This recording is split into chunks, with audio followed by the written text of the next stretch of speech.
معزز ناظرین، آپ سے گزارش ہے کہ احادیث سے استفادہ کرنے کے لیے ہمارے چینل لائف اینڈ حدیث کو سبسکرائب کر لیں اور بیل کا بٹن پریس کر کے آل پہ کلک کر دیں تاکہ نئی آنے والی ویڈیو آپ تک سب سے پہلے پہنچ سکے۔ بسم اللہ الرحمن الرحیم۔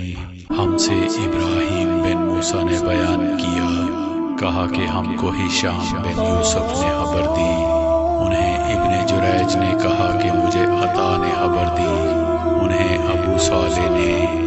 انہوں نے ابو ہریرہ رضی اللہ عنہ سے سنا کہ رسول کریم صلی اللہ علیہ وسلم نے فرمایا، اللہ پاک فرماتا ہے کہ انسان کا ہر نیک عمل خود اسی کے لیے ہے، مگر روزہ کے وہ خاص میرے لیے ہے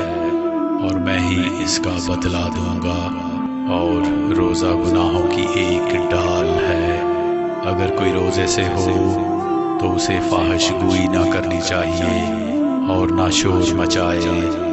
اگر کوئی شخص اس کو گالی دے یا لڑنا چاہے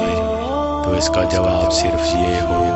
کہ میں ایک روزہ دار آدمی ہوں، اس ذات کی قسم جس کے ہاتھ میں محمد صلی اللہ علیہ وسلم کی جان ہے، روزہ دار کے منہ کی بو اللہ تعالیٰ کے نزدیک مشک کی خوشبو سے بھی زیادہ بہتر ہے۔ روزہ دار کو دو خوشیاں حاصل ہوں گی، ایک تو جب وہ افطار کرتا ہے تو خوش ہوتا ہے، اور دوسرے جب وہ اپنے رب سے ملاقات کرے گا تو اپنے روزے کا ثواب پا کر خوش ہوگا۔